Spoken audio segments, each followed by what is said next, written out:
প্রিয় বন্ধুরা, আজকে নিয়ে এসেছি আমি মুরগির মাংস হাঁসের ডিম দিয়ে কামরাঙ্গা পিঠার রেসিপি। এই শীতে যদি এরকম পিঠা হয় তা তো কোনো কথাই নেই। বিসমিল্লাহির রহমানির রহিম। আসসালামু আলাইকুম বন্ধুরা, কেমন আছেন? আশা করি ভালো আছেন, আমিও ভালো আছি। দেশ এবং দেশের বাইরের থেকে যারাই আমার এই ভিডিওটা দেখতেছেন তাদেরকে আমার রান্নাঘরে স্বাগতম।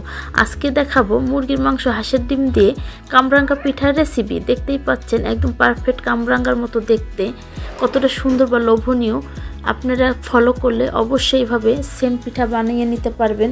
দেখতে পাচ্ছেন যে কতটা সুন্দর হয়েছে আমার কামরাঙ্গা পিঠা রেসিপি।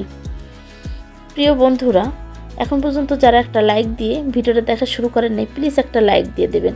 আমি একটা পিঠা কেটে দেখিয়ে দিচ্ছি যে কতটা সুন্দর বা কতটা পুর ভরা, জুচি জুচি ভাব। দেখতেই পাচ্ছেন আমার পিঠাগুলো, এটা খেতে খুবই দারুণ লেগেছে, কারণ আমি খাওয়ার পরে কিন্তু ভয়েস দিয়েছি, এতটাই সুন্দর হয়েছে।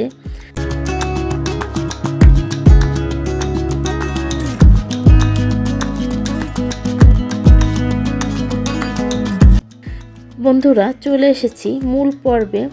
এখানে মুরগির মাংস নিয়েছি এবং অন্য মশলাগুলো সব নিয়েছি। আদা, রসুন এবং ধনিয়া জিরার গুঁড়া, সয়া সস, টমেটো সস নিয়েছি আমি, এখানে ওয়েস্টার সস নিয়েছি, মরিচ কুচানো নিয়েছি, পেঁয়াজ কুচানো, অল্প করে একটু মরিচের গুঁড়া, লবণ এবং মিষ্টি জিরার গুঁড়া, সব রকমের মশলা নিয়েছি। এখন মুরগির মাংস এবং সব মশলা ব্লেন্ডার করে নেব। হয়ে গেছে আমার ব্লেন্ড করা। এখানে দিয়ে দিচ্ছি এক্সট্রাভাবে আমি সাদা অয়েল, যেটা রেগুলার আমরা খাই তেলটা, সেই রেগুলার তেলটাই দিয়ে দিলাম। এখানে 1 কাপ সুজি নিয়েছি আর 2 কাপ চালের গুঁড়া নিয়েছি। এটাকে এখন আমরা সবাই কম বেশি চালের গুঁড়া সিদ্ধ করতে পারি। এখন সিদ্ধ বসিয়ে দিয়েছি, লবণ দিয়ে দিলাম। তো আমি যতটুক চালের গুঁড়া সুজি দিয়েছি অতটুকুই কিন্তু পানি দিয়েছি, 3 কাপ পানি দিয়ে দিয়েছিলাম। হয়ে গেছে। এখন আমি এটার সাথে ফুড কালার মিলিয়ে নেব। এখানে অরেঞ্জ কালার আর গ্রিন কালারটা দিয়ে দেব, দিয়ে আমি এটাকে ময়ান করে নেব অফ ক্যামেরায়। হয়ে গেছে। এখন কামরাঙ্গার শেপটা আমি দিয়ে নেব। অবশ্যই আপনারা সুন্দরভাবে ফলো করবেন, তাহলে আপনারাও আমার মতো বানাতে পারবেন। অবশ্যই এই গুণগুলো সবারই আছে কম বেশি। তো আমি এখানে লতি কেটে নিয়েছি, লতিগুলো উপর দিয়ে দিচ্ছি আমি কামরাঙ্গার শেপের উপর দিয়ে।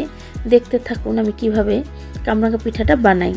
তো হয়ে গেছে। এখন একটু ভিতরে ডাউন করে নেব চিকেনের পুর, এবং ডিমটা যেন আমি ঢুকাইতে পারি আর কি, কারণ ডাউন করলে আমি ওটাকে সেট করতে পারবো।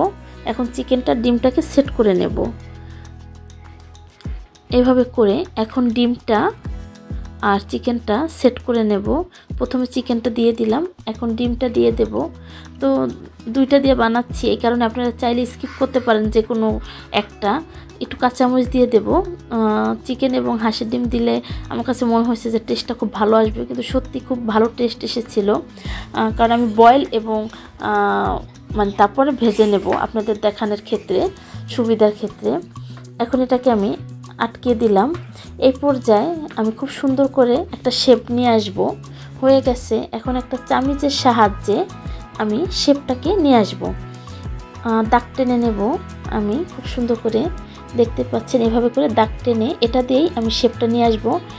আপনারা দেখে বুঝে নেবেন, আমি অফ ক্যামেরায় শেপটা নিয়ে এসেছি, কারণ এতগুলো যদি আমি দেখাই সেক্ষেত্রে অনেক বড় ভিডিও হয়ে যাবে।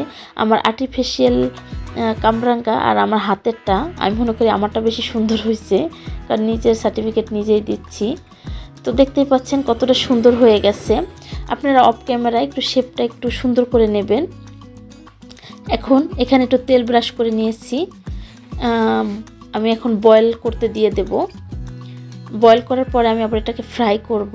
কতটা সুন্দর বা কালারফুল হয়েছে দেখতেই পাচ্ছেন, খুবই কালারফুল হয়েছে আমার কামরাঙ্গা পিঠাটা। তো আজকের ভয়েসটা কিন্তু আমার ভালো হয়নি, আপনারা কিছু মনে করবেন না, কারণ আমি সাধারণত ভয়েস দেই না, আমি রান্নার সময় ভয়েসটা দিই। তো এটা পরে দেওয়া হয়েছে ভয়েসটা আমার। দেখতে পাচ্ছেন এখানে আমি পানি বসিয়ে দিয়েছি, এখন এটা বয়েল করে নেব 10 মিনিটের মতনই। হয়ে গেছে আমার বয়েল করা। এখন এটা উঠিয়ে তারপরে আমি আবার গরম তেলে এখন ভেজে নেব। কারণ আমার কাছে বয়েলটা আসলে বেশি ভালো লাগে না, শুধু দেখতেই সুন্দর লাগে। যেই যা বলুক যে বয়েল খুব ভালো লাগে, আসলে কিন্তু না। আমরা একটু মুখরোচক বা টেস্টটা ভালো, বাঙালি তো টেস্টটা ভালো চিনি। তো সেই ক্ষেত্রে এখন আমি পিঠাগুলো কিন্তু আবার ভেজে নেব। আপনাদেরকে বয়েল করে দেখিয়ে দিয়েছি, দেখতে পাচ্ছেন কতটা সুন্দর হয়েছে আমার কামরাঙ্গা পিঠাটা, একদমই কামরাঙ্গার মতনই। এখানে আমি তেলটা বসিয়ে দিয়েছি, অলরেডি তেলটা কিন্তু গরম হয়ে গেছে। এখন পিঠাগুলো দিয়ে দেব এবং খুব সুন্দর করে নেড়ে চেড়ে ভেজে নেব। প্রিয় বন্ধুরা, আমার কামরাঙ্গা পিঠা রেসিপিটা যদি আপনাদের কাছে ভালো লেগে থাকে অবশ্যই লাইক কমেন্ট শেয়ার করবেন, সাবস্ক্রাইব করে দিয়ে আমার পাশে থাকবেন। যে সমস্ত বন্ধুরা ফেসবুক থেকে দেখতেছেন তারা ফলো দিয়ে রাখবেন। আজকের রেসিপি আমার এই পর্যন্তই, দেখা হবে নতুন কোনো রেসিপি নিয়ে। ভালো থাকবেন, সুস্থ থাকবেন, আমার জন্য দোয়া করবেন। আসসালামু আলাইকুম, আল্লাহ হাফেজ।